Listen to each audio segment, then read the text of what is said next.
Hey, is there a microphone in front of you? Yeah, there is. And there's one in front of Rob.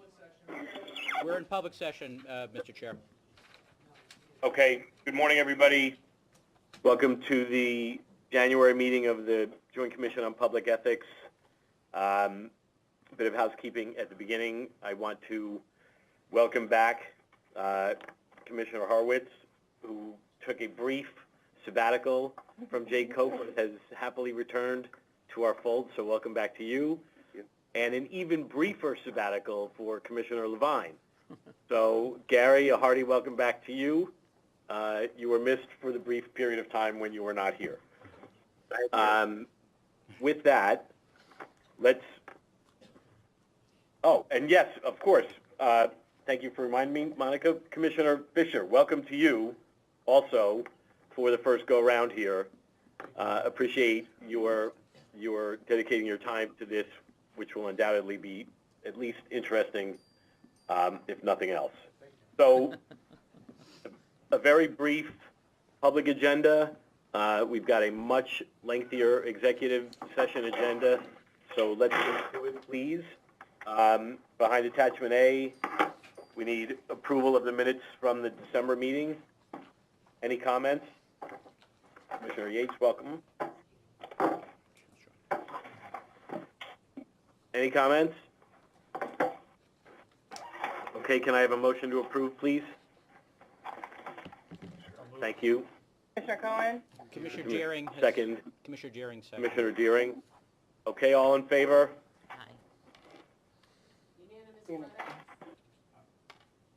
Just for the record, this is Dan Horwitz, abstaining since I wasn't a member of the commission, so I'm not going to vote on the minutes.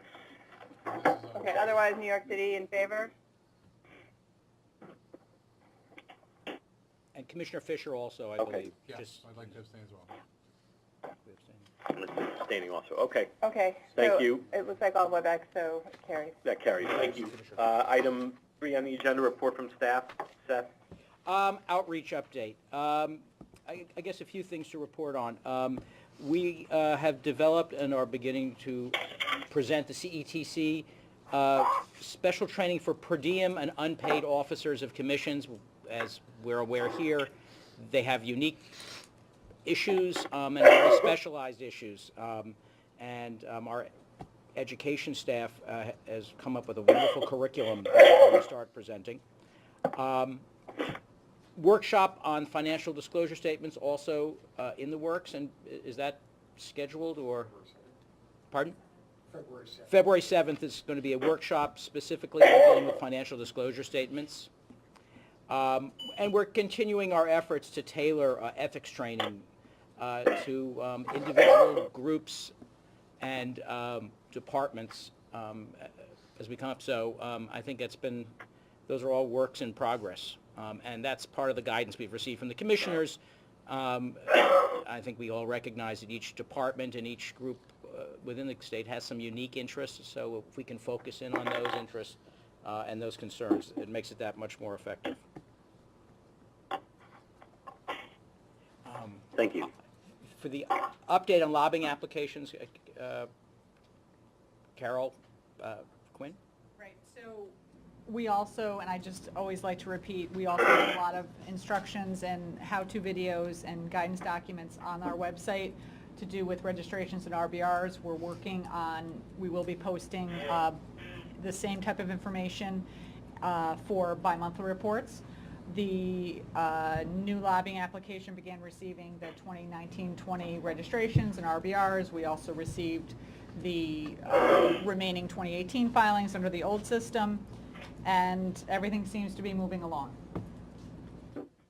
And our staff has been fielding questions as the regulations have their effective date has come, and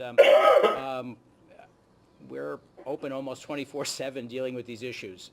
Not that there are a lot of issues, but people have questions, and we've actually received a lot of very positive feedback on the quality of our staff presentations to folks. So everything is chugging along.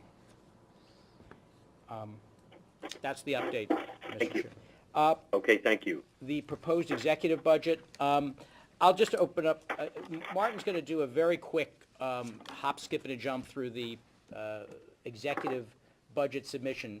As you know, that came out about 2 weeks ago. The executive has 30 days in which it can unilaterally submit amendments, so these may change. The legislature has not responded. They will have their own responses, no doubt. Just on the appropriation issue for JCOPE, our appropriation this year, for the coming fiscal year of 2019-2020, is verbatim the same as it was last year. And although there are a number of executive proposals that may very well, I think I could promise, if they were enacted, create additional work for staff and require additional IT resources, there is no money in the budget for those amendments. We can only hope is if in fact they are adopted and in some form, and this additional responsibility placed on the commission and staff, that resources will be provided. But everything that Martin is going to present has no additional appropriations for that. I had sent around earlier, and all of these are available on the website for both from DOB and through the LRS, the publicly available LRS. There is a single bill called Good Government and Ethics Reform, a standalone Article 7 budget bill, and I'll let Martin tiptoe through the tulips on this, so go ahead. Okay. Thank you, Seth. For anyone who wants to look it up, it's Senate Bill 1510 or Assembly Bill 2010. This is the Good Government and Ethics Reform, Article 7 bill. There are 10 proposals that are direct to JCOPE, or one that covers the lobbying community outside of its JCOPE responsibilities. I'm just going to label them by the by the letter they have in the bill. But so you know, there's 10 of them.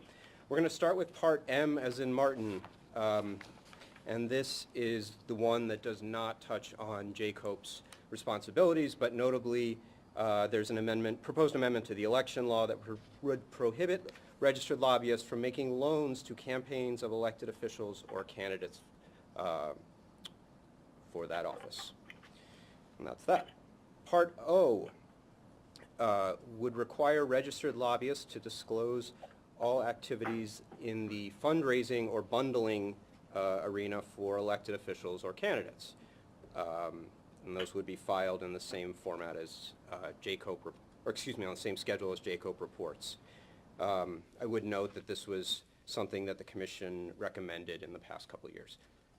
Part P would prohibit a lobbyist from engaging in political consulting when there is a common elected official. So a lobbyist who is lobbying an elected official is prohibited from engaging in political consulting for that same official. This is all for compensation. And vice versa, the lobbyist who is hired to do political consulting for a elected official cannot turn around and lobby that elected official. The reports would require disclosure of compensation and expenses, those that were contracted, the name of the candidate, the amount raised, etc. Part P, actually I apologize, Part O was disclosure of such activity.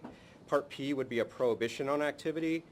I can only interpret that to mean to the extent a lobbyist is not prohibited from engaging in political consulting, they would also be required under Part P to disclose such political consulting. So those two pieces have to be read in concert, at least right now. Essentially, one bars, but one anticipate not barring, but if it's allowed, disclosing it. That's how we're reading it today. Part Q. This goes to the disclosure requirements that were implemented last year in the executive law, sections 172E and F, which related to certain disclosures of sources by 501c3 organizations and 501c4 organizations. If you recall, these requirements were placed with the Department of Law and the Attorney General, with a requirement that those reports get forwarded on to the Joint Commission for publication on our website. An amendment in the statute this year would move that requirement to JCOPE from the Attorney General with an exemption process that was previously at the Attorney General's office, now at JCOPE with the Executive Director with an appeal to a joint hearing officer, judicial hearing officer, excuse me. There are really no substantive changes to the requirements. I will note that the way the requirements are written, and I'm not going to recap the bills from last year, but these are not entities over which we would have jurisdiction for any other reason. So now they would be reporting certain activity to JCOPE where we have no other jurisdiction over them. So it's just something to note. Essentially, the requirement that's now in litigation, Yes. and being challenged as being unconstitutional, would just take that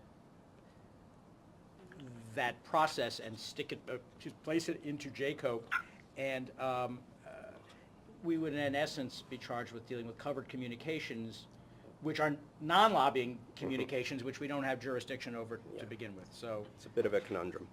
Let's see, what were we just doing? We were doing Q, R. Yes, I got that. Part R, this is a interesting one. Part R amends the threshold of what is defined as a reportable business relationship from the previous $1,000 down to $500. If you recall, a reportable business relationship is one in where a lobbyist pays compensation to a public official for goods or services. So that disclosure requirement now gets a little bit heightened with a $500 threshold. What the bill also does is it takes the overall threshold for registering as a lobbyist from the current $5,000 for an organization or an individual down to $500. And so now entities or organizations that pay a lobbyist $500 would become a client, and lobbyists that are paid $500 would become registered lobbyists. This would start in the 21-22 reporting period, so it's down the line if it were to pass. Part S.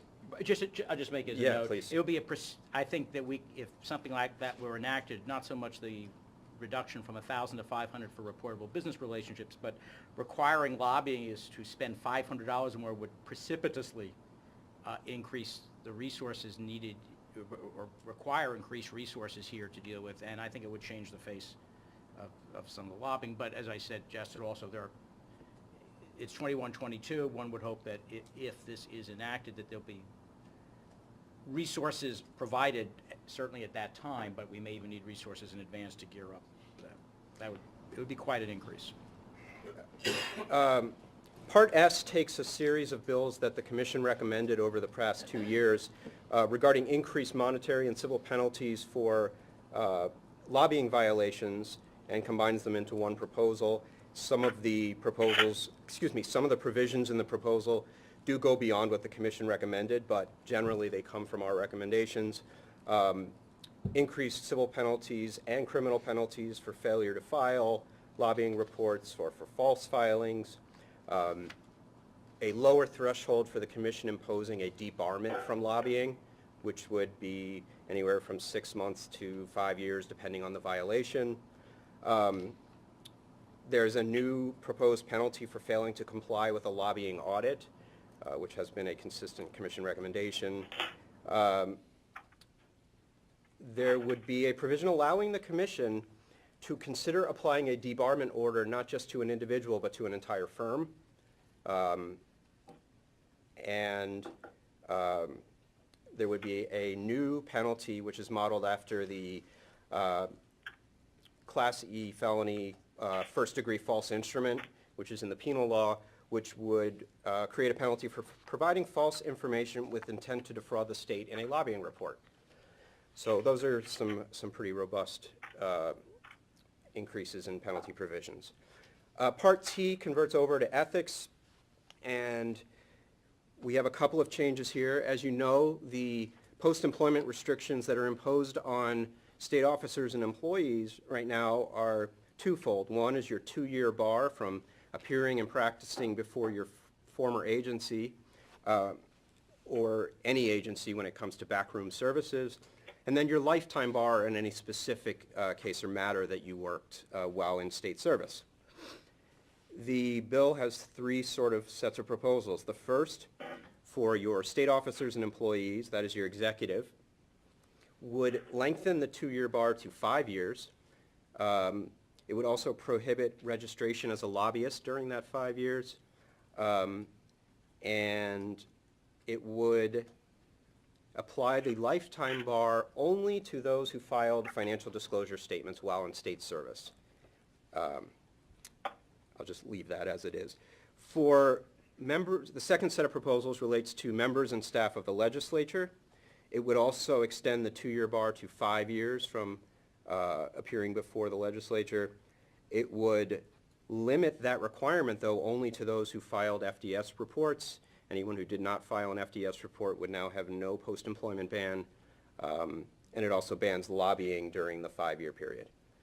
It's unclear whether that lobbying ban would apply to just the legislature as written. It's not retroactive, though, that would be moving forward? None of this is retroactive as drafted. And then finally, for employees and officers of the executive chamber, there's currently a 2-year post-employment restriction on appearing before any state agency. That would extend to 5 years, but similarly to the legislature, it would now only apply to FDS filers. Anyone else would not have a post-employment restriction at all. It also prohibits registration as a lobbyist during that new 5-year period. So that is that would be a big change to the ethics provisions. So it's an expansion really for the executive and chamber employees from 2 to 5 years. Limitation on the lifetime bar for state officers and employees. And for the legislature, if you are not an FDS filer, not a policymaker, there would be no bar at all. Same with the chamber. And the same with actually the same with the chamber as well. There would be no 2-year bar or any bar. No post-employment bar if you're not an FDS filer. So it expands in one end and contracts in the other. Okay, Part U of the bill is done under the Civil Service Law, what we call the Little Hatch Act, and that would bar a officer or employee of an elected official from volunteering for that elected official's campaign.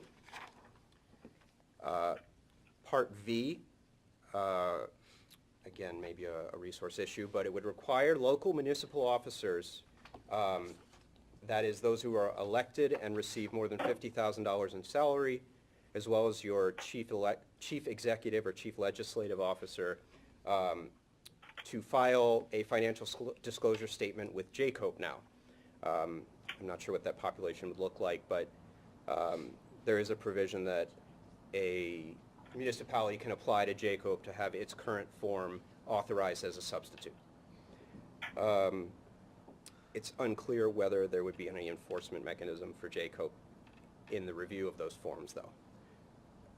Part W, and then I'm done. This is back to lobbying, would create a lobbyist code of conduct. There would be generally a duty on a part of a lobbyist to avoid conflicts between their clients or have those clients waive those conflicts. When a waiver occurs, the lobbyist is required to notify the elected official before whom they are lobbying that they have 2 clients on the side of the issue and the clients have waived such conflict. There's also a requirement that the lobbyist provide truthful information to the public official and to the client to the best of their knowledge, information, and belief, with a duty to amend such information or correct their communications. And there's a new civil penalty for violating the code of conduct of up to $25,000. So that is as everything has been drafted, and we'll see where it goes from there. Commissioner Yates, go ahead. 2 brief comments. Most of the proposals, I think, are consonant with what we proposed, and they're pretty good, with some exceptions. But 2 things. I think I read in there that the determination of whether or not a not-for-profit can avoid disclosure of the people who contribute to that not-for-profit because they face retaliation or harassment, which is currently something the commission votes on. The way I read the bill, it's now, that's sent to the executive director, and it's not a commission vote, but the executive director unilaterally makes that decision. That's not, yeah. Commissioner Yates, you are correct in the requirement that the executive director make certain determinations on exemptions from disclosure, but that would not be with respect to what we call source of funding under the Lobbying Act. That would be the separate 501c3, c4 requirements in Executive Law Section 172E and F.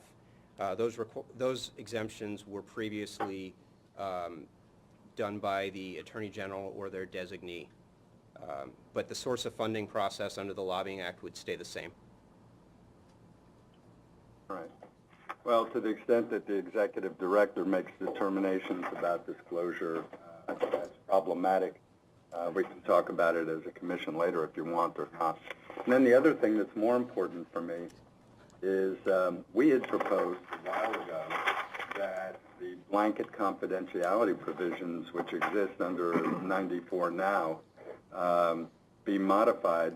That there are many people out there in the public who get the wrong idea about what's going on in the commission, and I don't blame them. I blame the fact that we can't inform the public on important matters and to the slightest degree about whether something's, to confirm whether something's under investigation or whatever. And I think that that's created a problem for the commission where people think that we're not doing anything when in fact we're doing a lot. And I think we had voted in support of, or if not voted, at least there was consensus here that the chair ought to have the ability on a vote by the commission and on notice to the subject in a selected case, if it's already a public matter, to give limited information. And I think that would be healthy. Was there any discussion about that with anybody either in the legislature or the governor's office? There were no conversations with the legislature or the governor until almost really after the fact, and we had discussions especially concerning the executive director being authorized to make these determinations, certain determinations. But no, we have not been consulted on it.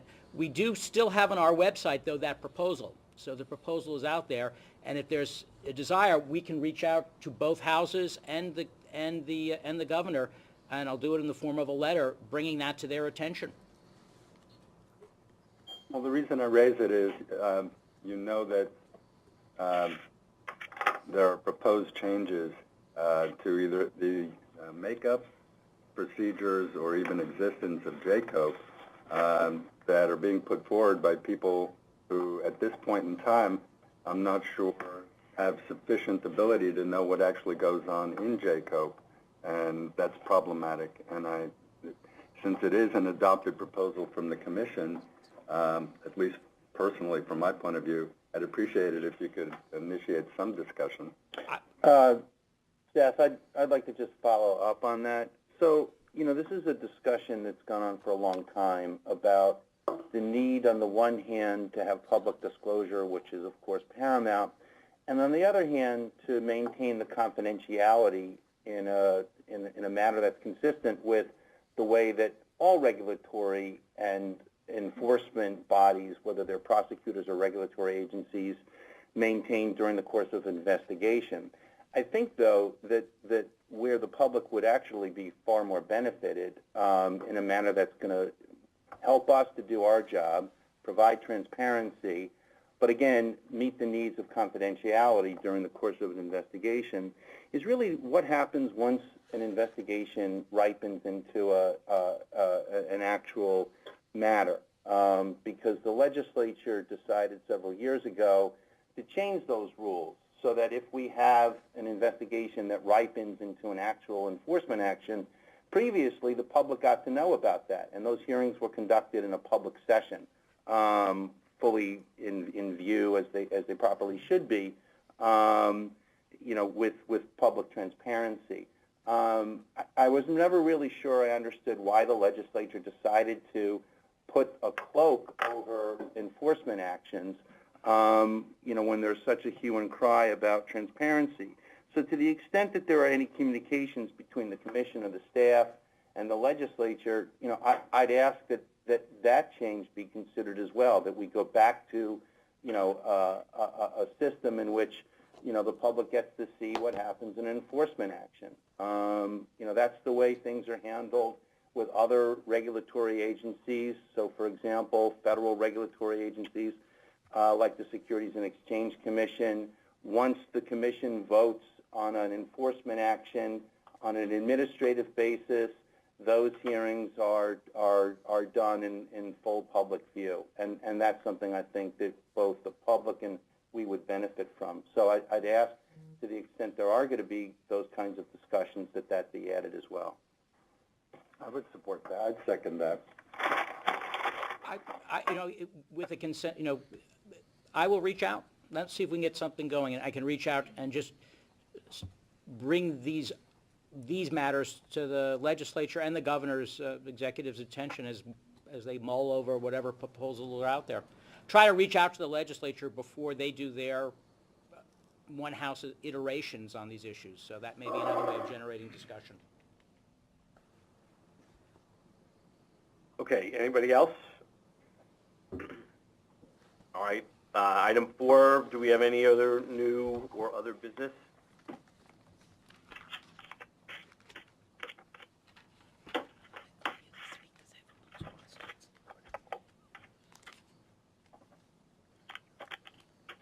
That's anything? We're good here, Mr. Chair.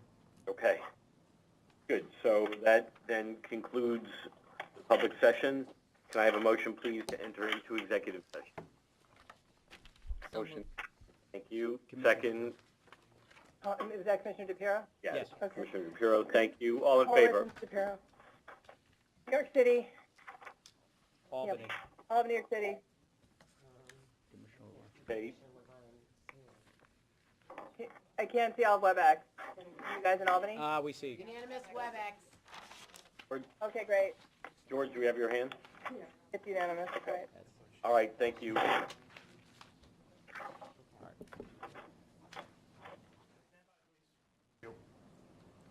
Okay. In the executive session, we discussed litigation matters. We approved 5 settlements, commenced 5 substantial basis investigations, approved steps in several investigative matters, and discussed several other investigative matters. That concludes the January meeting of the Joint Commission on Public Ethics. Can I have a motion, please, to adjourn? So moved. Second. Thank you, Commissioner. All in favor? Aye. New York City. Unanimous Albany, unanimous WebEx. Thank you, everyone. We are adjourned. See you next month. Thank you.